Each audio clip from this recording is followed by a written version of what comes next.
I was able to get my hands on the new Chauvet FLEXstand FX ILS.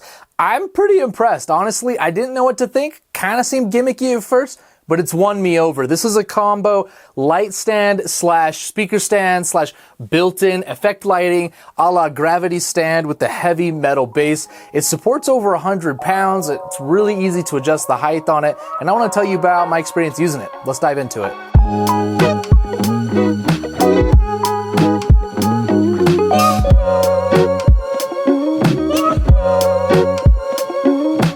If you're new here, welcome to the Phase Reviews YouTube channel. My name is Jordan. I've been a DJ for over 15 years. If you're a subscriber, welcome back once again. The FLEXstand FX ILS, it's kind of got a tongue twister of a name, like I mentioned, is a combo speaker and lighting stand that aims to add a bit of eye candy to your setup without having to have individual lights and individual speakers. So we're kind of combining things into one to hopefully make life simpler. Sometimes you go to gigs, you're gonna bring speakers and you're like, do I wanna mess with lighting? Like, did the client pay for it? Whatever. And while this is kind of doing a fast auto program right now, this actually can do quite a bit of mood lighting, quite a bit of ambiance that's not super over the top. It looks like it right now, but it doesn't have to be. This actually has some really nice built-in white LEDs that you can do a warm white with, and it looks beautiful. We'll get to that in just a minute. Now, the stand itself, like I mentioned, supports over 100 pounds, 132 to be exact. The stand itself weighs in at 44 pounds, the majority of that, 42, excuse me, the majority of that being down in the base plate. So I have one of the base plates right here in front of me. We'll kind of work our way up.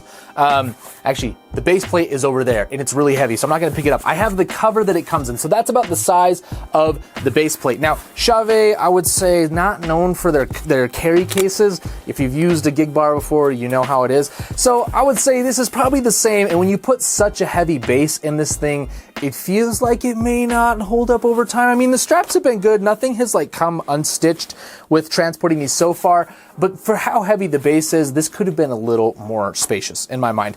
The bag for the top though is really, really nice, and this is about how long the stand itself is fully collapsed in its carry case. One of the downsides I think of this system is that if you are trying to go compact, I do a lot of gigs out of my Corolla, this barely fits across the back seat, like tipped up at an angle. So you couldn't throw this in like a standard trunk, I don't think. Now, if you're gigging in a van or a truck, it's not an issue. But if you're going for compact, this is quite a large stand and you'll have to do some trickery to get it in the car. Now, this adjusts, I've got the height here, from 4.8 up to 8 feet. Now, I'll show you how easy it is. There's a tightening knob on the back and there's a quick release spring-loaded lever right here on the side. So to adjust the height, you unscrew the tightening knob, you push that in with your thumb, and then this will go down. One of the really cool things that Chauvet did when designing this is that the pixel pitch, the distance between all the pixels, stays the same no matter where the speakers or the lighting stand is, if it's in one of the holes that's pre-designed. And they even included a little pass-through right here at the coupler so that it looks like the light bar is continuous, which is really nice. So that's the lowest, 4.8 feet. It's worth mentioning while we're down here that this little speaker stand or lighting T-bar stand connector right here is removable, and so you can adjust the size between the full length version right, or the full width diameter version right here, which is kind of like standard speaker stand size, or you can adapt it down to this narrower version with this included adapter here, okay, which is really nice. Now, we want to raise this up and we want to go up to the full, what did I say, 8 feet? Kind of go up, you can hear that clicking through, and it's actually high enough that if I don't stop, let's see, where is that? I'm hitting the ceiling, like brushing the pipe overhead here in the basement. There's a stop marker indicator so you know where to go. And then, so that clicks in automatically. We tighten down this knob, and there you go, just like that. So now we're at the full height. You can see the continuity of the LEDs, and it's stretching up just about to the tips of my fingers over here off of the camera, which is really nice. Now, the LEDs themselves, you know, it's got a frost filter here. They're not continuous. You don't get like a smooth, like a Stereotube or like single solid color. So you do see the individual pixels, but they're actually, I like that. I think it adds a little bit of eye candy to the light show. Obviously, if you're going for soft, ambient, like wedding lighting for like just dinner hour, this is probably not it. If you're going for dance floor excitement, high school dance, or you're just turning these on later in the night, I think it's awesome. Now, with the lights off and just the frost filter on, they're actually pretty unobtrusive and they don't look too different from a normal speaker stand, especially for a casual observer. They would never think like, why does that look different from other gravity stand type systems? This is a very solid system. So I've got this set, it's on top of its cord right now, but the base plate is quite large. You saw the size there. It's really solid. The base plate is like 90% of the weight. This is actually surprisingly easy to pick up and transport. So if like I grab this here, like the pole itself is robust, but it's not like gonna break your back. Now, setting this up is a little tricky, and that's one of the learning curves of this system. I'll overlay some footage. You have to lay the base plate like up on its edge and then kind of hold it in place with your body or your knee and then pull this up against the holes on the bottom of the plate. And there's some really nice knurled knobs. Thank heavens they didn't go with like a hex-headed screw or a wing nut or something. Really nice knurled knobs that you can get your hand on pretty quickly. And if you've done this like 2 or 3 times, I've gotten a lot faster with it. The first time was super awkward. By like time 4, I'm quick. I can get these up in like a minute and a half. But the first time it was like a 5-minute process per stand. So a little awkward on the setup, but I think it's just inherent with this design. Maybe like quick release pins in a future version would be really nice to kind of like pop this on and just have it like click in and then like release. I don't know if that's possible. Let's talk about using these at an event. So I'll overlay some footage. We did this holiday party that I mentioned in my last review video, and I wanted these to do like just background ambient lighting, something for people to be like a wow factor as they walked in.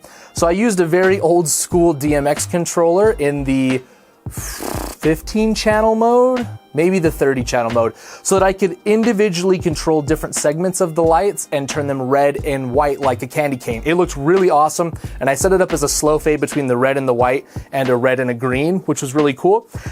This has a lot of DMX modes, so if you like to program, there's a really basic one that just gives you like global color control over the whole fixture, all the way up to a super granular 90 something channel mode that allows you to control each individual pixel with the red, green, blue. So you can totally be as customized with these as you want. Now, you've seen some of the auto programs run here in the back. I'm actually really impressed with a lot of the auto programs. I think a good middle ground programming wise would be to plug this into a controller and access some of these built-in programs because they're really eye-catching, they look really good, and they're a good mix of like chases, fades, jumps, sparkle type effects. I'm really impressed with whoever did the lighting design on these.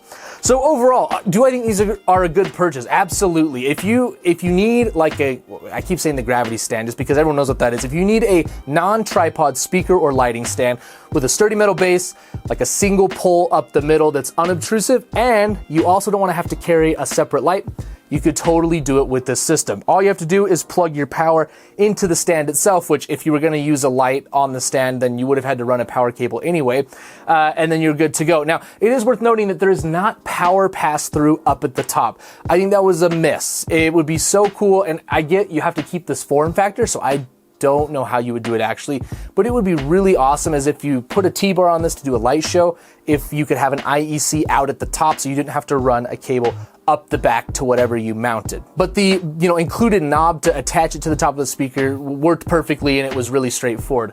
Overall, I think this is a really great purchase. You're paying a little bit of a premium over just a standard speaker stand, but to have the convenience of being able to switch on something like this is really nice. I didn't mention it before, but I will now. This does put out a fair bit of light. You probably would want to augment your dance floor wash lighting with either some uplights or some overhead pars or wash going down on the floor, but this does put out a fair bit of room. If you're in a very dim room, this would light up your dance floor sufficiently, I think.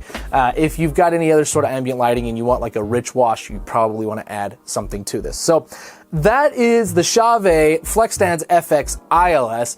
I really like them. There's some things that I think could change in future versions to make setup simpler, but if you can get good at setting these up, kind of finagling the base plate and the pole in together, and you're someone that puts vertical lights anyway, or you run T-bars or some sort of truss on a crank stand, this is a really great way to add a little more eye candy to your show for a pretty compact form factor. So if you want to check these out or maybe buy some for yourself, I'll include that link down below. It doesn't cost you anything extra, but it helps support the channel, and I'd sure appreciate you for it.